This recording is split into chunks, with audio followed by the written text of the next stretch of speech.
We can talk about the 2/3 game. Whoa. Okay. So it turns out that currently a lot of people are submitting. Oh my God. Is my computer struggling again? Sounds like my computer's struggling again. It's not responding to anything.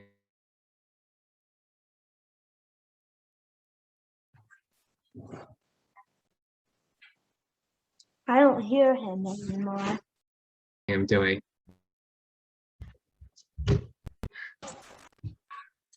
Your sound cut off.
You know what?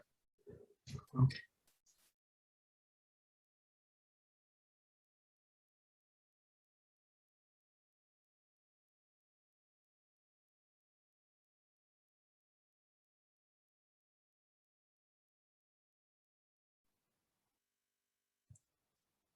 My computer just simply does not want to work right now. So I just logged into my computer a second time and it crashed again. So yeah, I'm just going to be teaching from my iPad for today. I'm so sorry for everything that has happened. Oh my God. Hopefully you can hear me just fine on the iPad and you haven't already left because, yeah, stuff not working. Okay. Just going to quickly pull up the submissions on my iPad and figure out who won the 2/3 game. Oh boy, let's see what the average is. So it turns out this time the average was 21.4 because people are submitting what was the right answer last time. But because people are submitting what was the right answer last time, 2/3 the average is now 14.2. So I guess me saying that you should submit 14 was the correct call. So our winner is Richard. Woo! Round of applause for Richard. Woo. What if somebody gets the exact answer? I mean, chances are really low because I'm pretty sure that you were allowed to submit decimals into this. Also, interestingly, somebody submitted the funny number or 69 into the thing, which, as I said before, is never a possible answer that you could possibly get from this, right? So sometimes when you're playing the 2/3 game, there's going to be some people who are trolling, and you have to account for that, which is kind of interesting, right? You could put 100 in. We're going to actually go to teaching today's class and what it's going to be about. We're also going to be playing this game as homework for like in the future. So, now that people have know that 14 was the winning answer next time, will people pick what is 2/3 of 14? 10? Oh boy, let's see. You can see next time. This is the interesting thing about the 2/3 game. The more people play, the lower the number goes. And figuring out how low that number goes is dependent on how low other people think the number is going to go and so far and so forth. But now we're going to be talking about a new type of game. So previously, whenever we were discussing types of games, we've been talking a lot about like those grids and both players move at the same time. Like in the Prisoner's Dilemma, both players could either choose to defect or to, defect or to not defect, cooperate. However, now we can talk about these more turn-based games. What if players are moving separately? So this is what we have, and this game is represented by the thing on the right. And essentially, each move goes into a different sub game, and that's why it's called sub games. So you can think of this as if in this first one, if player one chooses left, then you can think of turning into the game as we see like inside the biggest green triangle, right? Which is why this is called sub games. And from 2, if the pink or just player 2 picks go, then we go into this even smaller game. That is just 1 goes into drop and then jump, so on and so forth. So each move goes to a different quote unquote sub game, which is why, if you remember from the first slide, sub games. So it's just kind of like, which in other words is turn-based because each player gets a turn to decide, right? First time, player 1 gets to decide, then player 2 gets to decide, player 1 gets to decide, right? So on and so forth. But exactly how do we determine, or how do we interpret these sort of images we have? So we can use this game that we have on the right as an example. And if you know like enough mathematics to know what a like tree graph or tree diagram is, this is exactly what it is. But essentially, you have these like big circles, and these are what's called nodes. And each node is a decision, right? So if you see at the top here, from the topmost node, there is the decision to go left or the decision to go right. And from there, there is a new set, and where we see that just player 2 gets the decision to go or stop, and then player 1, then it goes left and then go, then player 1 gets the decision to go drop or jump. And then the payoffs, as you can see, are at the end. So we see these numbers at the very ends of these trees for every single possibility that we can go to. So if the game goes left, go, drop, then player 1 will get a payoff of 1, and player 2 would get a payoff of 2, this is very similar to how we determined payoffs in the previous one, which is like, if you remember like Prisoner's Dilemma, it was determined by years, but sometimes it can be money, or it can just be some sort of arbitrary units that just tells you how good a specific option is. All right, so are there any questions about this? Just realize I cannot see chat. So if you have any questions, just voice it, like unmute yourself.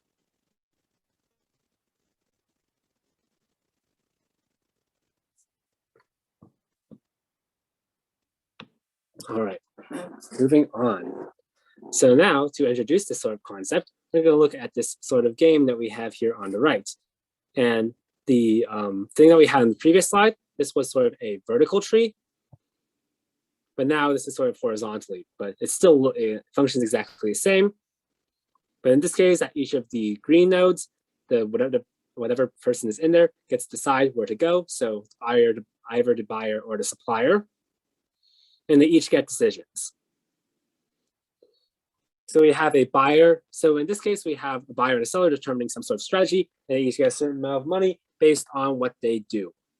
And this sort of like shows how game theory interacts with like real life. Like with all the previous examples, you're like, unless the warden puts you in this very specific situation where you are arrested with another person, and they decide they don't have enough evidence, and so on and so forth. This is sort of a more tangible example of how you can use game theory. Game theory is actually used a lot in economics. So if the buyer makes an investment, then the supplier can keep the same price, or raise the price. And if the supplier raises the price, then the buyer can either keep that supplier or change a supplier. So the supplier can either raise the price and gets a bigger. So if the buyer makes an investment and the supplier keeps the same price, then the buyer gets the entire share of the pie, 1,000 in there. However, if the supplier raises the price after the buyer invests, then the then the supplier will get 250, or what is it? The supplier will get, or the buyer would only get 250, but the supplier gets 750. But then the buyer can change and threaten. So what do you guys think would happen in this situation? So put your ideas, unmute yourself, and say what you think would happen in this I think case. the buyer would make an investment, since if you keep the price, the supplier won't get any money, so the supplier won't do that. So it would raise price, and then the buyer would keep supplier because you would at least get money and Yeah. not lose money. So if you think about it, right, then that's exactly what that logic is, like pretty much perfect. So essentially from this buyer place, we know that the buyer would want to always keep the supplier over changing the supplier, because then if they change the supplier, it's really expensive for the buyer, even more expensive for the supplier. But since the buyer is making the decision, it only matters for the buyer. They'll want to keep the supplier, but from keeping the supplier, they at least get 250 versus 750. And the supplier, knowing that, would want to raise the price, right? However, if you think about it, the buyer ideally wants to get this big number, 1,000. They get 1,000, and the supplier gets 0, right? So what they would want to do is they would want to threaten. If you think about it, the buyer would want to threaten to change the supplier, They right? could Because threaten the supplier by, I will change the supplier and you would lose $1,000 and I would only lose 500. yeah, that's exactly it. Something like Because the supplier could, the buyer could try threatening the supplier. But if each of these people are only looking out for their own good, they're not like out for revenge. They're completely logical, right? We're in game theory, we're always considering that both players are completely logical. Then we know that this threat to change a supplier is not credible. The buyer wants, at this situation where he gets a choice between keeping his supplier and changing his supplier, will always choose to keep the supplier, because if they change the supplier, they lose out on a huge amount of money. So that threat is incredible, or incredible? Not credible. It's a not credible threat, which is why the supplier will raise the price, and the buyer would have to keep the supplier over and over again, because the buyer has a threat that's not credible. So if this was some sort of game, I would have drawn this out if I was like actually on a computer.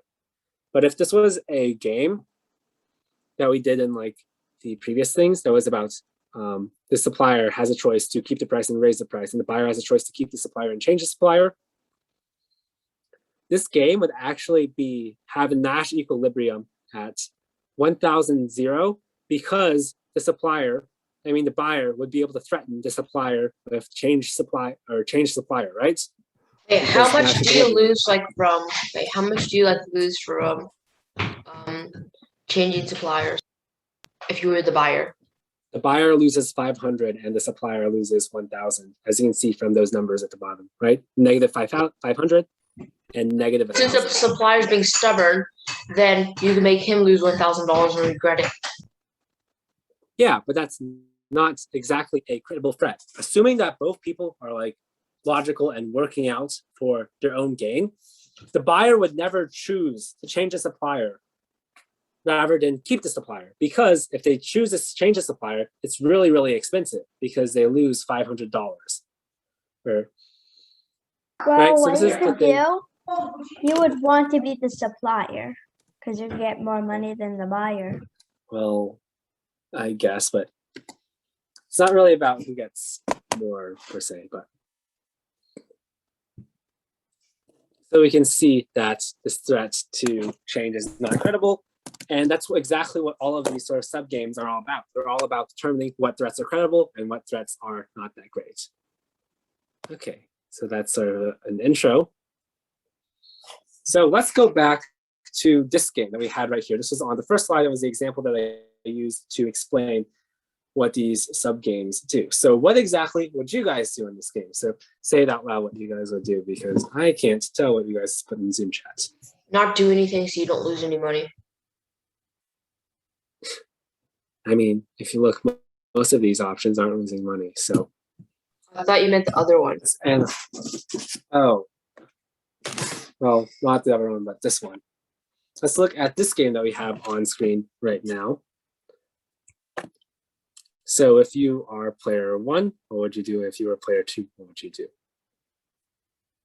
So we can Our analyze, player like, one. Our player one, then do you get like the option that gives you 3 and your opponent gets 2? Yeah, but then what if player 2 decides that they want to give 1-2, get 1-2 instead? Then what do you do? They go.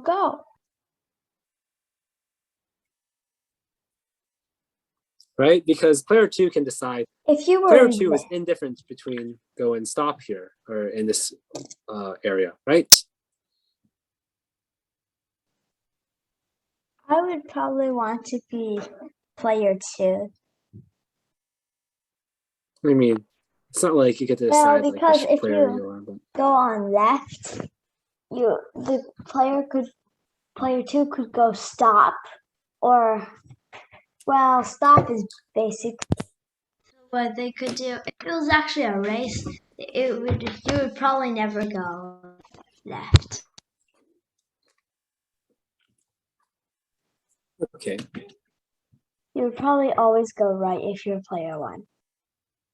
I mean, why would you? You could go left and you could possibly get 1 from player 2 going go. 1, well, 3 is better than -1, and 1's better than -1.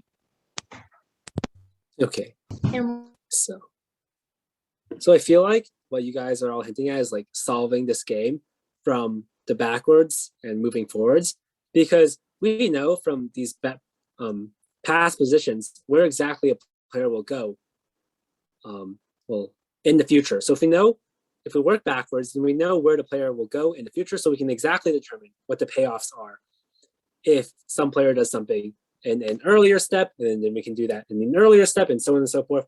And eventually we'll be able to figure out what exactly the ideal play is here. So the way that backwards induction works is that you work backwards from the very bottom and you see what you exactly can figure out. So let's start with this player 1's option to either drop or jump down here, right? If player 1 decides to drop, they get 1. But if they decide to jump, then they'll get -1. So clearly, if player 1 was in this situation, want to drop. Yeah, if player 1 was in the situation, they would always drop. Therefore, player 2 knows in this decision that connects to the 1 drop and jump situation. You should always go on stop. If player 2 decides to go, then they know that player 1 is going to go drop over jump no matter what. So they can essentially say that the payoff from player 2 going go is going to be 1-2. And for the player 2 going stop, it's going to be 0-1. So from here, we know that no matter what, player 2 would want to go go, because if they know that player 2 is going to go, player 2 is going to go. Let's go back.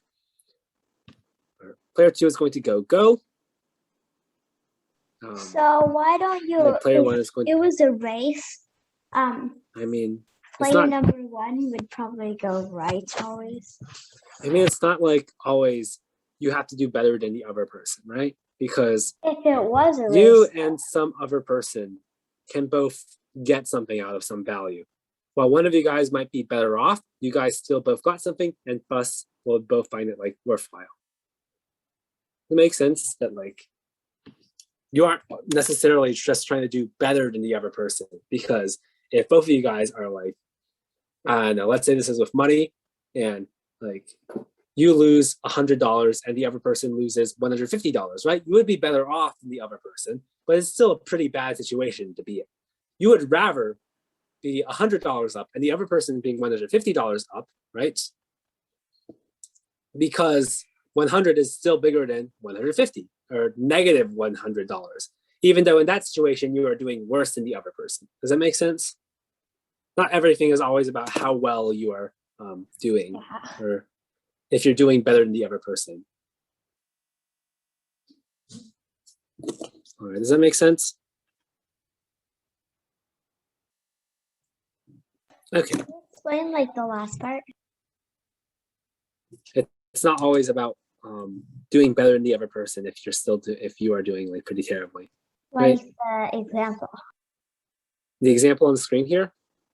The example you said like before you said like that it doesn't matter like how the other person's doing. That one. This one? Sorry. The thing that you said that you don't always have to do better than other people. It doesn't matter how like the okay. example for that one. So let's say that you have the choice between you losing $100 and the other person losing $150, and you gaining $100 and the other person gaining $150, right? If you lose $100 and the other person loses $150, you are doing better than the other person, right? Because you lost $100, they lost more money, $150. So You're still doing losing better than the other $100. person. Yeah, but you're still losing like $100, which is you're not still good. losing $100, which is not good. However, if we go to choose the other way, you get $100, the other person gets $150, you are doing worse than the other person because the other person got $150 and you only got $100. However, it's not always about doing better than the other person. It's about how much you get, right? Plus, you may have way more money than them. I mean, that's like, then you'd be working off of different payoffs and not be solely based on money. So it's not necessarily you have to do better than the other person. It's not like a race. People can get benefit, both get benefits. Okay, back to this question. That was sort of like a tangent. So if we have the situation here, we know that player 1 at the very bottom would always go drop. So therefore, player 2, knowing that information, knows that if they go, that they'll get payoffs of 1, 2.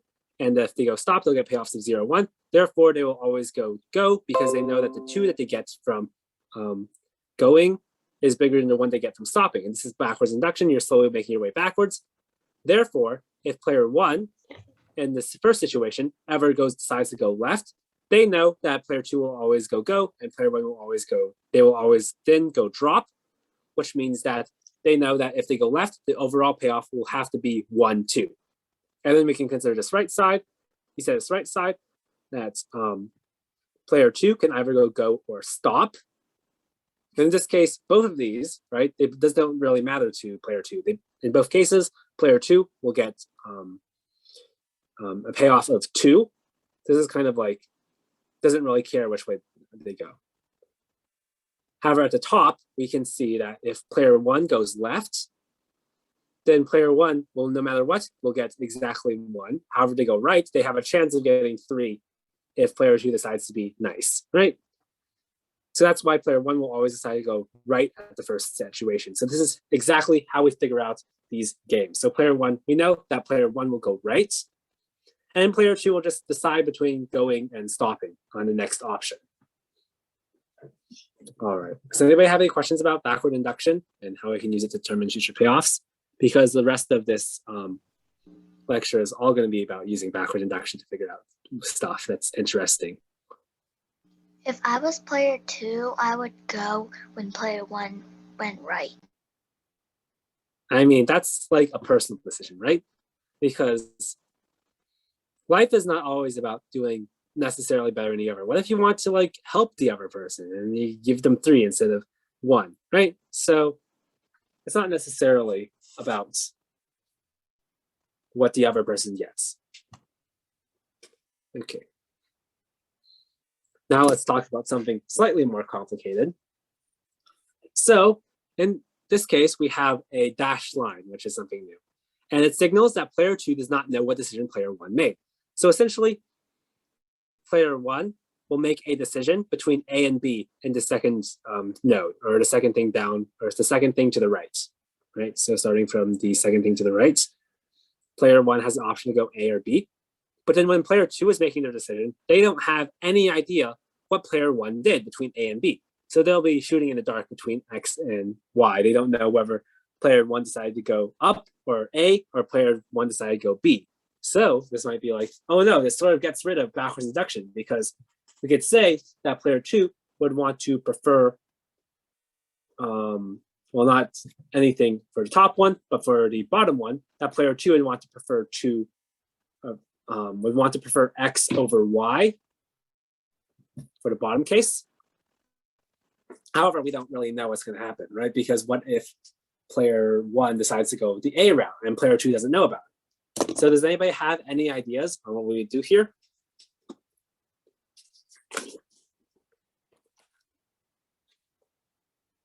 Hint is that it might be familiar. So player 2 is making a decision without knowledge of what player 1 does. So that kind of sounds like something we've done in the past. It sounds like a lot of the things that we did in the past, right?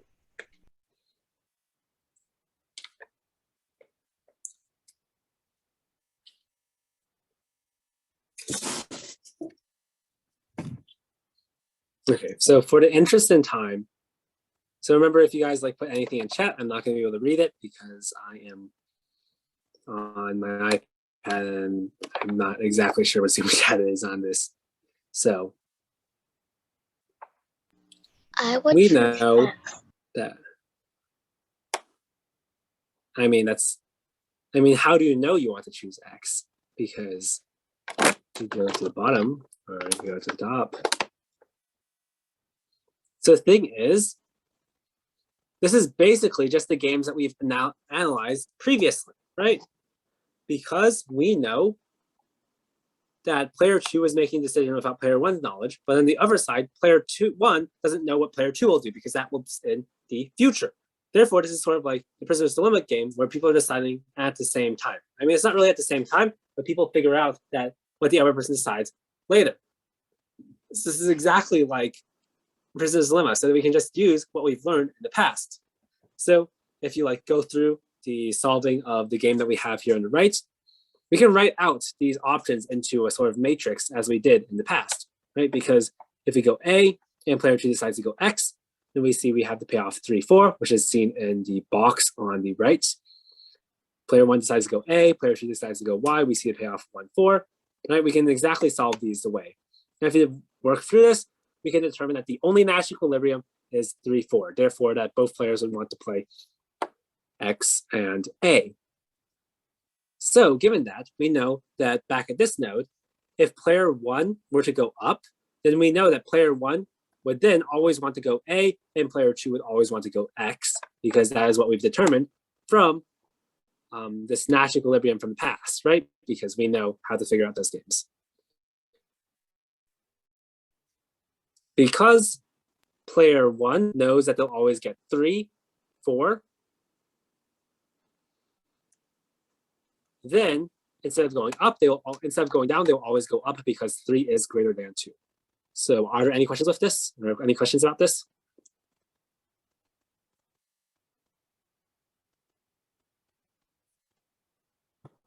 All right, moving on. So now I'm going to be talking about another game, which is another like sort of turn-based game. And it's known as the Centipede Game, and the game tree is seen on the right.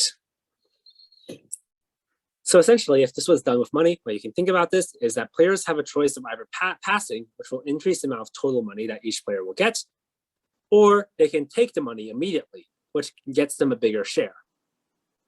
So if you look at these sort of payoffs, at the very end, if both players, you can think of these as cooperating, right? Because cooperating means that both players will get more money overall, or defecting. This is sort of like a prisoner's dilemma situation, cooperate versus defect, or defecting, which immediately nets them a bigger gain, but in the long run might get less money. So if we start this first, note at the top, if Mutt The second decides to defect, last is the best if you defect. Second to last. yeah, but how do you know that the other person is not going to betray you and decide to defect early and take all of a majority of the money, right? So if we start at the top here, Mutt can, or player M can immediately defect and get $4. However, they decide to cooperate, then Jeff has the option to either cooperate or defect. If Jeff defects, then they have a Is chance Jeff to the get first one or Mutt is the first one? Mutt is the first player to move. Oh, okay. Player M, and Jeff or player Jake is the player to move next. If they decide to So defect, as you M will is see, going to be, so 4-0, M is going to be 4. If M decides to defect immediately, then M will get $4 and J will get $0. Okay. However, to continue down, At Then least Wait, does Jeff- Jay get another round? Does Jay get another round? Excuse me. Yeah, these players It just- essentially alternate rounds, and if they decide to pass, then it increases total money. As you can see here, initially they have $4 total, and then $5, and then $6, and then $7, $8, so on and so forth until it's like. Wait, what if So they both Mutt- defect? So Mutt would get most of the money for the second last because he would probably choose defect and get 101. I mean, money. remember these players are not deciding at the same time, right? It's the key feature of these sort of tree or turn-based games, right? Wait, so what if they both defect? I mean, it depends on. They can't both defect because defecting will immediately end the game, and they can cooperate many times before defecting because this is a turn-based game. Essentially, if they continue to cooperate, the game will continue to go on. If they defect, the game will end. So it's kind of like core part of. This is a completely different like sort of thing from what So we did if in it's the past. So basically, if it's Jeff, he would probably get more money if he defects than Mutt if it was Mutt I mean- turns when it actually was Jeff's turn. He would probably, if he chooses defect, he'd probably get less than what Jeff would probably get in Jeff's turn. I mean, it depends on exactly what the payoffs are. We can determine these mathematically by like looking at these numbers, right? So at the very beginning, Mutt is the only person who gets to decide, and they can decide to continue or they can decide to defect. If they defect, they get all $4. But if they continue, then Jeff has the chance to continue or to defect. If Jeff defects, then they get the chance. They get then they get $1, and Mutt gets $1, right? And it all continues so on and so forth until the very end, right? So what would you do in this situation, and how would you deal with this? Like, remember, we use backward induction to figure out these sort of trees by looking at what we would do in the future. We can figure out what we do in the past, right? So what would you do here? If I were Mutt, then I cooperate first turn. Anybody want to say anything about it?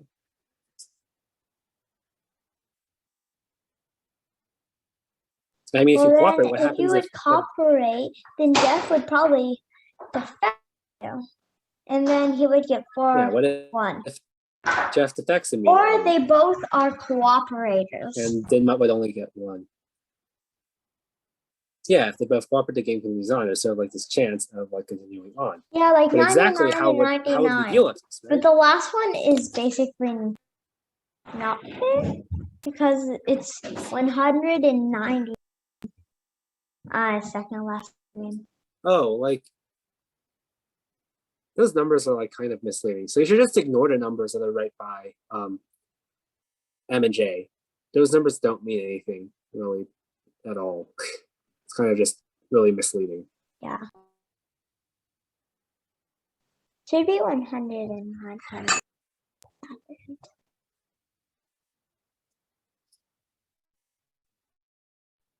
Wait, so if Jeff essentially, cooperates and Mutt The defects, solution is that we still use, even though there's like a whole bunch of different decisions that we can make, we can actually still use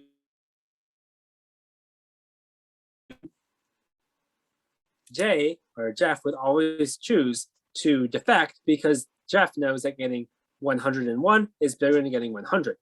Therefore, we know that if Mutt chooses to cooperate in the second to last round, that Jeff will always defect in the last round. Therefore, Mutt knows that Mutt that should Mutt will get always 96. defect first. Yeah, Mutt will always want to defect there. But then because of that, Jeff will want to defect early, and then Mutt will want to defect early, and then Jeff will want to defect early, and so on and so forth until we get it back to the end where Mutt is going to be immediately in the game and defect at the first one, which is kind of like, why would you defect now immediately? Jeff would get no money. If Jeff could, yeah, if Mutt could get, yeah, why would Or Mutt Jeff decide? won't get any Why would Mutt money. just settle on $4 if they could like go forward and to get $100. But At least you math can't says lose that- any money here. yeah, I guess at least a positive, right? Everything's We know that positive. everybody wants to immediately defect because that's like what's good for themselves. In the end, they get what's bad for the entire group. Game theory is like overall is going to repeatedly say that. However, you might say that this is inaccurate, right? Because game theory would only consider self-gain. Here, because Mutt and Jeff are only considered or are only care about what they get themselves, they do not care about the whole of the group, which is why they get the sort of worst outcome where Mutt immediately ends the game whenever they could have gotten more total money just by continuing on. And you might say, wow, this is clearly a bad model because it doesn't even consider altruism. It doesn't consider how people want to help other people or how people feel about helping other people and what's good for the group and morality, right? But game theory actually can. We can just modify the payoffs to consider what the other gets, right? So if you value this sort of 100-100 option because both players get an equal amount and they've sort of maximized the total, then we can apply some sort of like feel good variable because both players will then feel good there. And the payoff might not just be the monetary payoff they get of $100, but they might get like 50 feel good dollars or whatever, because these What are only about a to consider mistake? how like payoffs. What about a mistake? Like, so if you were all like cooperating, and then Jeff was going to choose defect, but accidentally chooses cooperate, I mean, then I would choose mean, like defect. this is sort of not like the prisoner's dilemma situation. If you remember, probably thinking about the evolution of trust, but like in general, when we're considering games, these people don't really make mistakes. That's what you ask. Okay. So if people feel really good about helping the other person, then the last payoff might be 150, 150, in which case these players will continue cooperating because they are looking to get the big payoff because they know that helping the other person is like makes them feel good and fuzzy inside, right? So that's how we can say that game theory is actually accurate, even whenever it's not just considering self-gain, because we can sort of consider the benefit from helping others in the payoffs. All right. Does anybody have any questions about like altruism? Just unmute yourself and just say it out loud. Also, we're quickly running out of time. So probably because I spent the first 20 minutes having computer issues, but yeah.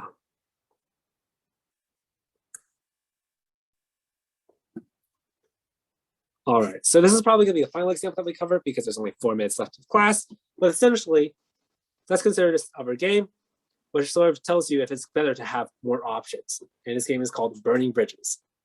So as you can see here, we have two nations. You might think of if you look in this image, you might see that there's like a landmass on the left and landmass on the right, and you might think that they both want this inner island. And both of these people know that this island is really small and kind of tiny, and going to the war is not really worth it because if they go over to war, people are going to die, and the amount of people that die is not going to be worth how much land they get. However, all else being equal, right? If they don't have to go to war to it, then they would prefer having it over not having it. So let's call the right side is going to be Army 1. Army 1 is going to be invading the island. If they burn the bridge, they can't retreat. So should they burn the bridge? And intuitively, you might think, why would you burn your retreat route? Why would you burn your escape route when always having more options be better? Why Wait, not burn the other person's bridge? I mean, Because it's all one we're bridge. assuming that you don't have control over that bridge. They can still go over the bridge. We're assuming Well, that you you don't could go like, the bridge control and over that sail bridge. to the other side. Wait a minute. So, but Right. technically, if you have a stronger force than them, you could like just burn Yeah, on the but bridge still- and not care, and then swim back over and build a boat. Or I mean, build a Like first boat think about and then sail there, It's just- burn the bridge, and then come back by a boat. let's just say that we're not incredibly incredibly creative, and let's just like think about this sort of game tree. Okay, let's say they put Let's see. machine gunners on the beach and then put landmines in the water, so you can't do that. So why It's not just just not fly a the- plane there? Anti-aircraft guns. let's just not be creative and just assume for the game theory simplicity's sake that these are the only options. Obviously, there's going to be more. However, this is the game theory world. Oh boy. So, as you can see here, this is the decision tree that we have. So when player 1 invades the island, they can decide to either burn or not burn the bridge. And both the sides look pretty much the exact same, except whenever player 1 decides to not burn and player 2 decides to invade, it sort of has this extra option to either fight or retreat. So the question is, would player 1 burn the bridge? And we can actually use backward to induction to figure out exactly what would happen.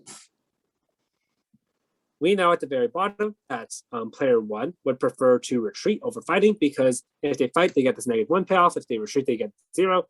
Therefore, it's better to retreat. Now, if we go up one step, then we know that if player 2 decides to invade, then they'll always get the island because player 1 will have to retreat, or our nation will have to retreat. So they will always decide to invade the island. Have us look to the left side. Because player 1 doesn't have the option to retreat, if player 2 invades, they'll definitely have to fight a war because player 1 can't retreat. Therefore, player 2 is going to want to concede if player 1 decides to actually burn a bridge. Therefore, player 1 will decide to burn a bridge because they will know that they'll get the island, because player 2, on the other hand, knows that player 1 cannot retreat after player 1 has burned the bridge.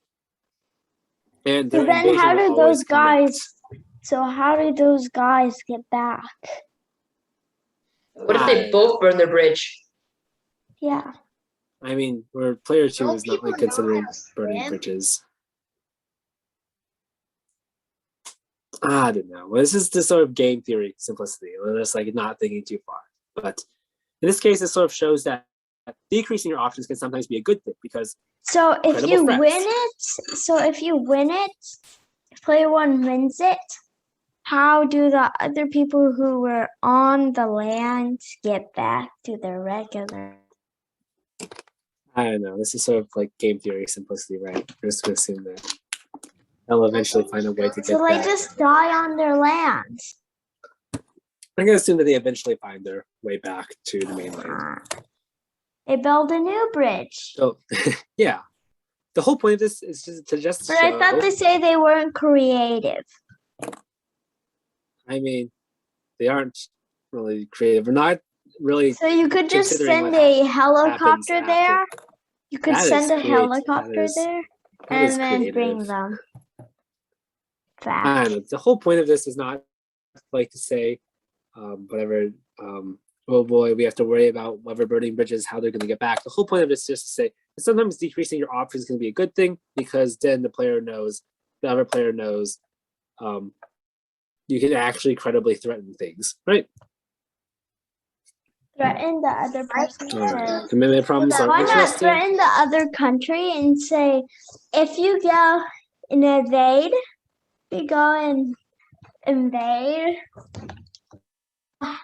have machine guns there or something. All right, so commitment problems are interesting, but unfortunately we don't have enough time for commitment problems.